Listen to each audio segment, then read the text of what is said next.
Section 2, part 2, where we're talking about generating the business idea. Are you ready to be an entrepreneur? So I had given you a form before the break, which would detail kind of synopsis of what we discussed before, but kind of help you narrow the business idea that you have. Remember, when we're done with this module is about really generating your business idea, understand the processes behind that business idea, see where that things like critical areas for improvement, see how you can identify your business and the field and the type of business. And of course, we went over some of the assessment process that we need to do, what is a business plan, how we must filter and organize and see what resources are required. We look at some key elements, clear, identify, those are some keywords when you're assessing your business idea.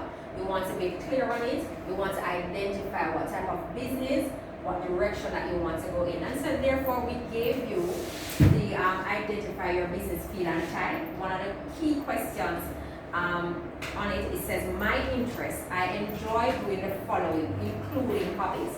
Now just quickly, in terms of what were some of the hobbies that you put in, what do you enjoy doing?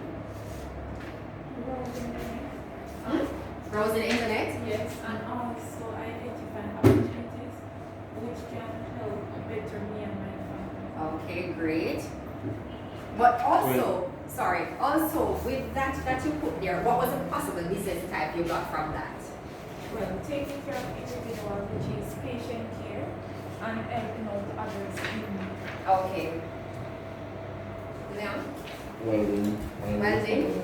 Okay, good. I'm trying to play video game and football. Okay, great. Andrew?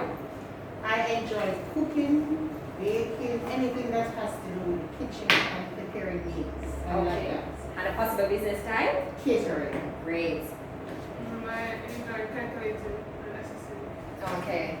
All right. So in doing this assessment, you see where a process helps you to identify and narrow the need for focus and to be clear on the type of business. Because if your interest, oftentimes your interest align with the passion, align with the business prospect, right? Because you have to be passionate about the business that you want to go into, and you have to have an interest in the business that you want to do, right? Now, number 2 says, my experience, I have worked in or have educational experience in the following field. And again, it goes into possible business type. So what this form, and I want you to continue working on this form, continue tweaking it. When you leave the presentation, you still have this form that you can review, you can add, you can take away, because there are some questions on it that it is asking you that will help you determine. If you look at the areas that says, critical areas for improvement and growth. That's a big area, because what it is asking you to do is to be honest in your business. Look at it in a genuine, truthful way to say, what areas of the business that I need to improve. Remember, we talk about managing the enterprise, develop growth strategy. What is the resource required? Those are some of the things that you will know. Use this template to fill out the critical areas of improvement and growth. You will see, does my business need more personnel? Do I need more resources? Do I need more tools?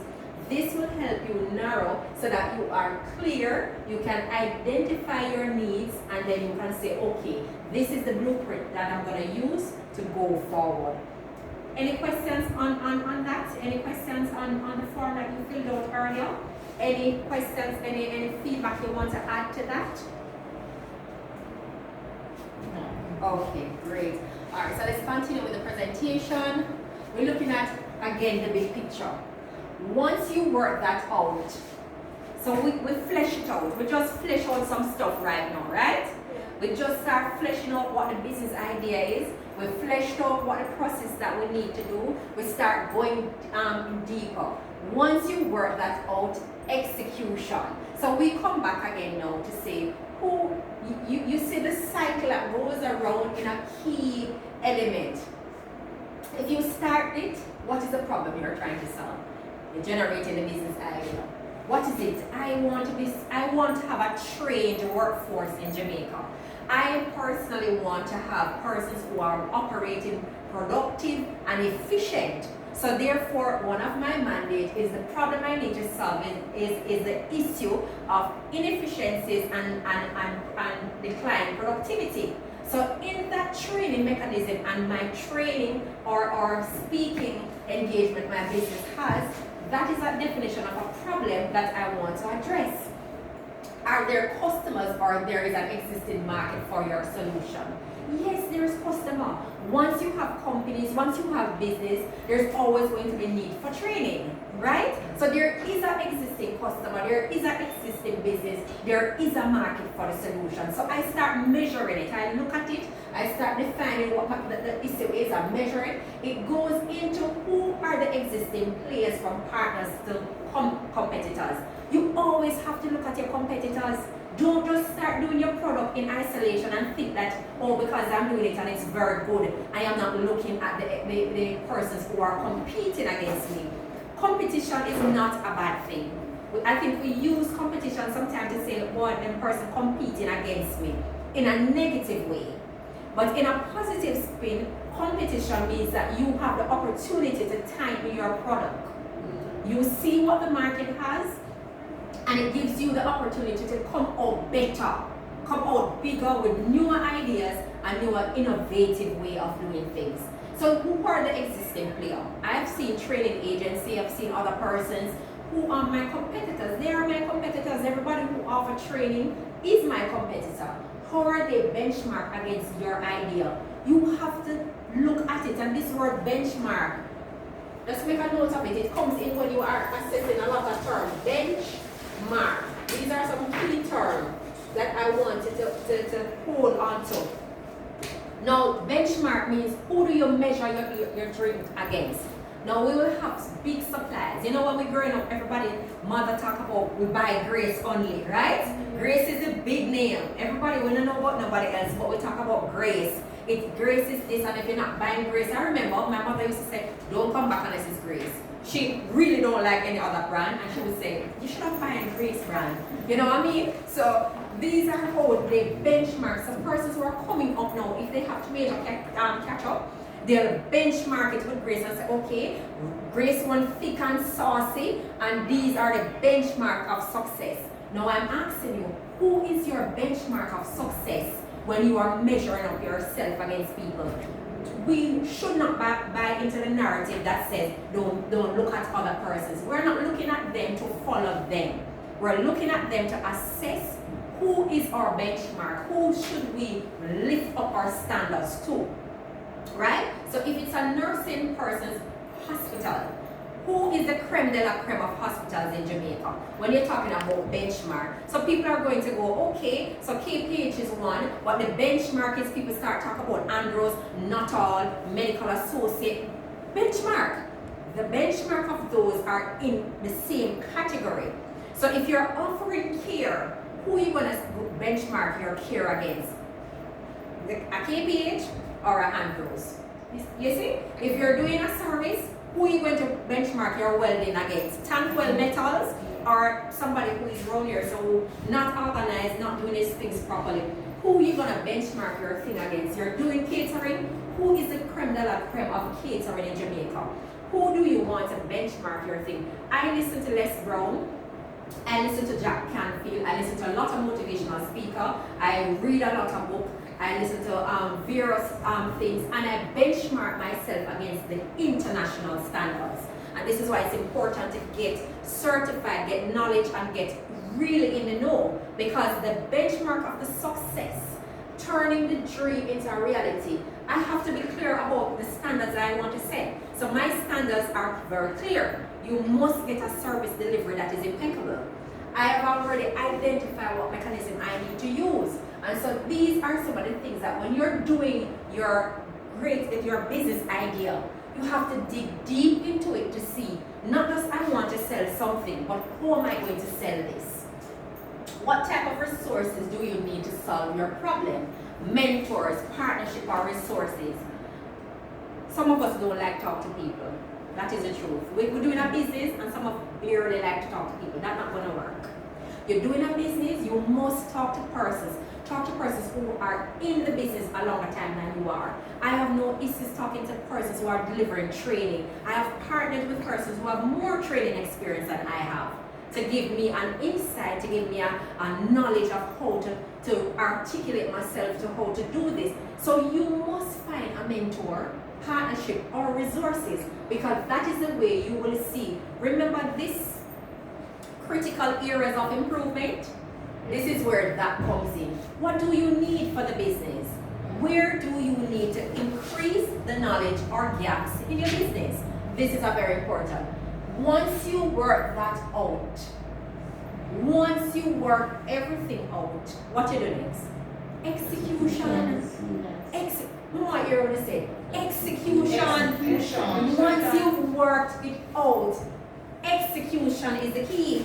Because right now, you would have every area covered, so you would definitely know what your business is about. So you see, nobody can come tell you about your business, you know.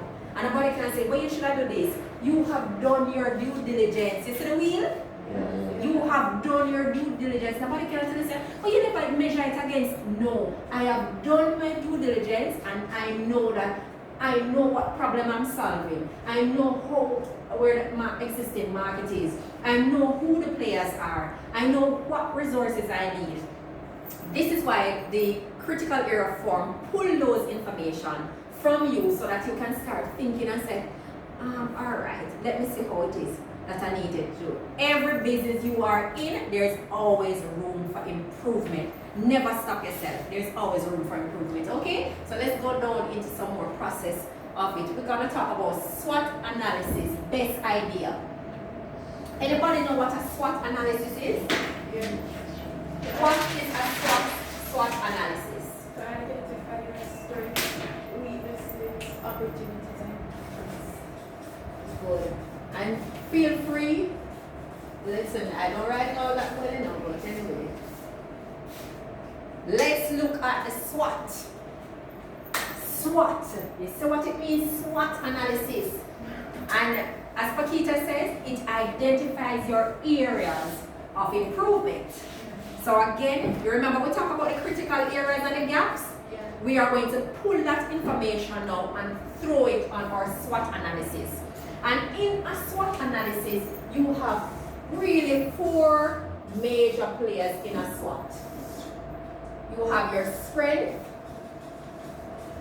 your weakness, the opportunities, and the threats. Alright? So those are the 4 main areas when you pick from a SWOT analysis. SWOT analysis alternative is called SWOT matrix. It's a structured planning method used to evaluate the strength, weaknesses, opportunities, and threats involved in a project or in a business venture. You may do a SWOT analysis for your business idea. It involves specifying the objective of the business venture or project and identify the internal and external factors that are favorable and unfavorable to starting a business. Alright, so in this matrix is a SWOT analysis, right? And we are going to look at, these are the external, because you always have external factors, you know, right? And we have internal factors that are going to be a deterrent to the business. So let's look at one of the suggestions that Andrea made before. She said if you're a grown professional and you needed that service, there's a lot of rain. So for this SWOT, this is an external factor because we can't control the weather, right? But you are doing a business, a food business, a food and beverage, catering, and for you, that is a threat. That is a weakness. That is a weakness, right? It also can be played out in a threat too, because guess what? Somebody else will come in with that being an opportunity for them.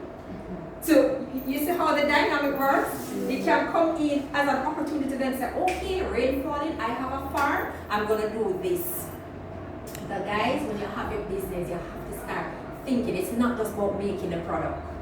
It's not about just selling the product that you have. It's not about just talking that you're selling something. it requires a lot of thinking. I always say to persons when I see people running a business, in Jamaica they will say, heavy is the head that wear the crown. Because sometimes you don't know the intricacies behind a business until you start running your own business the right and accurate way. You recognize that there's a lot of things that come into play and you now have to deal with it from a different perspective. Right? So let's go down into the SWOT a little more. Strength.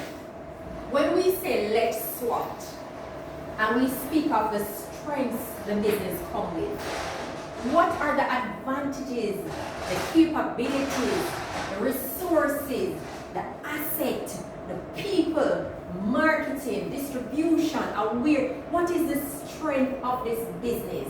Now, your projection is you're going to want to have a nursing business, you want to have an e-commerce, you want to have a catering business. What is the strength of that catering business?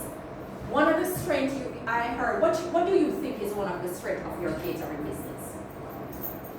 Being able to provide meals for persons. Let's go deeper though. Let's go deeper. Let's look at matching it at an advantage, which is that you just spoke of. Capabilities. Let's talk about capabilities as a strength in your business. Capability, being able to provide good meals And with nutrition that persons need. great. So, yeah. But I'm going to give you another deeper example of what your strength in your business would align with. The fact that you are baking the product yourself. So you have a catering business. Think about it. I don't have to get caterers to do the stuff for me to run my business. I am the person with the resource and the capability. So therefore, I know what is happening in the business, and therefore the strength of that business lies with you. Okay. So that's a fundamental thing. You ever see when you have them small business, and they talk about this man building business and he is afraid to let it go because when the business is expanding, don't want to let it go? It's because all the strength of the business resides in him. Everything starts. He was the one who had the capability. He was the one who had the resources. He was the one who was marketing the business. And so the knowledge of the business really resides in him. Therefore, the true strength is through that is where you look at the uttermost core of the business. What is my true strength of my business? My business is training. My business is mentoring and coaching. What is my true core and strength? The ability to, because I'm certified in the area, the ability to demonstrate it, the ability to give it out, the ability to disseminate information. That is a strength in the business because I have all the certified players that someone would need for training. It resides in my business. You understand? So we look at weaknesses now. Of course, where there's a strength, there must be a weakness, right? So we now look at what is the weakness of the business. Now, let me pick on somebody else. What is the weakness of your prospective business?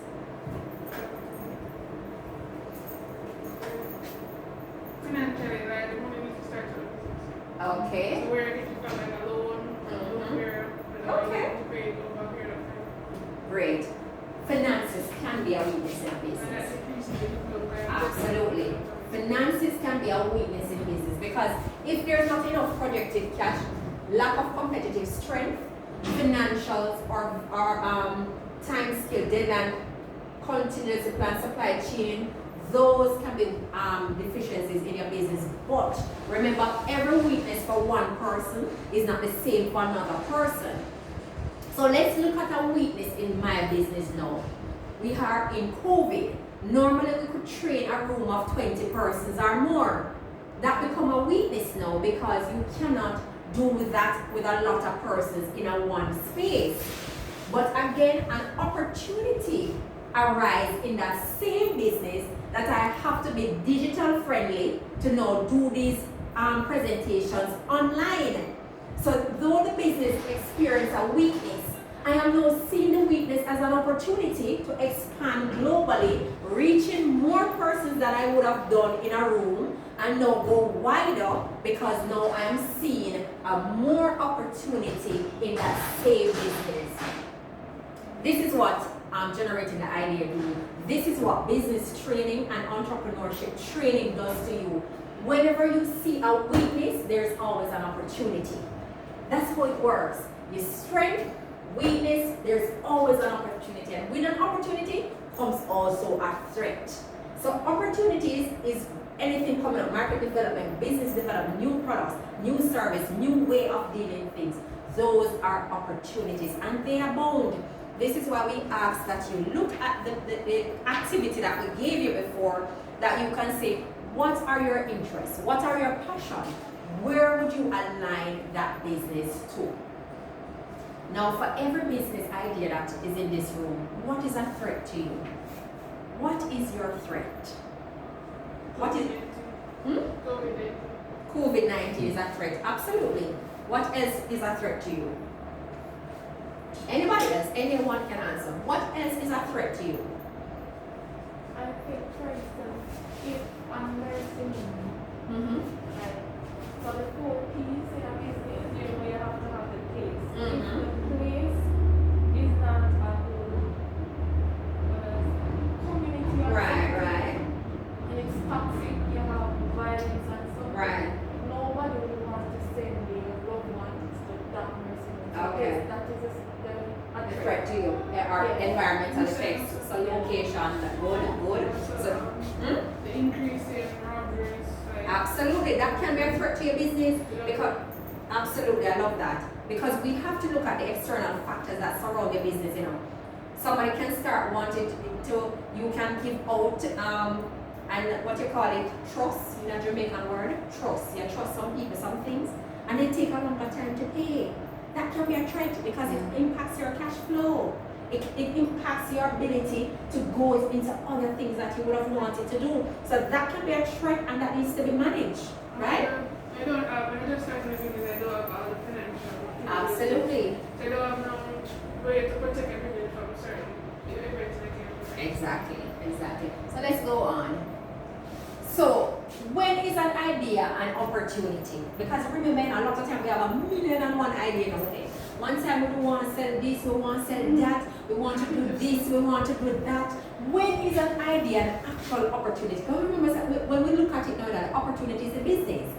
When is the idea? And I want you to make sure you write down this so that you can do your SWOT for your business. In your own time, you start going back over to say, what is my true SWOT? What is, create or add value to customer. When is an idea an opportunity? When it creates or adds value to customer, that's when you know it's an opportunity, right? Yeah. Solve a significant problem, removing a pain point or meeting demand, right? This is very important because you're solving and you're creating something. Have a robust market, profiting margin and money marketing. Because listen, we can't go like we don't want to make money. Why we want to do business? Yeah, we love it. It's passionate, but talk truth. It's money. And it has to be a profitable business so that it sustains what you want to do and create that multiple stream of income. Good fit with skills and passion. So you see where this is coming back on the form about identify the business with number 1, when it says what is your passion, what is your hobby, and what business would you do? You have to be passionate about the business. Even if the business starts and it doesn't earn a lot of money in the first year or 2, because you're so passionate and you have the necessary skills for that business, it sustains it until your system start having a turnaround and a turn point, right? Can we really see the difference between an idea and an opportunity? Good. Any question? All right, so what should you be doing? These are your 3 takeaway points that I would note. Focus on idea and market of that idea. That's what you need to do. Focus on the idea. And how am I going to market this idea? Because everything that we sell, we must market, right? Sometimes you hear them say, the pay not moving because we need to market. Market is a fundamental part of business. Marketing is a very fundamental part of business. Nobody knows what you have unless you tell them, not true? Nobody knows that you're bright unless you open your mouth, not true? right? Everybody other things say you don't know, man, you're not talking, you're not this. Until they put me, I say, oh, no, no, so it have sense. That's how it works. You have to be able to tell people what's going on. Talk to industry leaders and players in the same space as the idea. You see, I keep telling about talk to people. So don't afraid to talk to the next welder man. It's just because we in our culture we get so, what you call it, bad mind and feel like so we never talk to people. Nothing is wrong with talking to somebody and say, okay, you don't have to tell them about your business idea now, but you get a little experience and say, so how you manage customers coming through and you get 3 or 4 customers, how you manage that, how you do the backlog, how you do the storage, you know, things that you can learn from. Prepare your opportunity analysis plan, and it comes back again with the generating ideas, same mechanism. It sounds like a lot of big words, but trust me, these are business process that will help you identify whether or not this is a feasible way to go. Alright, so let's look at this now. Let's review. We are in review mode. Description of the idea and its competition. We did that, right? We know that we have to have the idea down to a T, because when we look at the paper that we noted, we say clear, identify, right. Assessment of the domestic and international market for the idea. Sometimes we don't do that because we just feel that we are selling. We don't want to look on what's happening in the world, the trend. So I'm selling, for example, I'm selling shoes. But we're not looking at the trend to see that people are purchasing more leather shoes than plastic shoes. So you go and buy a whole bunch of plastic shoes, barrel and barrel of plastic shoes are shipped down because you're ready for business. But you didn't assess anything at all and recognize that people no longer are wearing plastic shoes. They're not going with leather or suede. So what do you think gonna happen? You have all the shoes on you and nowhere to go because you didn't do a proper assessment. Just like you're selling something, you must know who the market is going after. The market loves water better than the soda. So you know you're going to get more water than soda. You have a juice, you know persons like the June plum as opposed to that. You're not going to do a whole stack of pumpkin juice and nobody demands that. You're going to work with the demand because you're not assessing the sales that are going through. Assessment of the entrepreneur and the team. Again, you're going to be, if you're a sole trader, of course you have to assess yourself all the time. See where you need to tighten up some skills, see what else needs to be done. But if you're working a team, an assessment is quite necessary. Discussion of the steps needed to make the idea the basis for a viable business venture. So this is important. This is important. We know that there is a process. Would you agree that there is a process to do business now? Yes. Are you seeing a clearer picture now when you talk about I am interested in doing a business? Yes. And we have gone through quite a bit in that review stage just to show you that it is really a scientific approach to business. Business is great when you have the passion, the knowledge, and you know what you're doing, but there is something underneath it all that is required. SWOT. Strength, weakness, opportunities, threat. Assess the business idea. See if every idea that comes to you is actually a business idea, right? Those are some important things that must happen. Let me go into the other one. Do I have time to go into the other one? All right, so we're going to go into a break before we go into session 3. And I thank you very much. We are going to summarize what we have done so far, which is generating the business idea, assessing, and also wrapping up our SWOT. Thank you so much for participating. I hope that this first and second part of the lessons gave you a more in-depth knowledge of operating and generating a business. Thank you.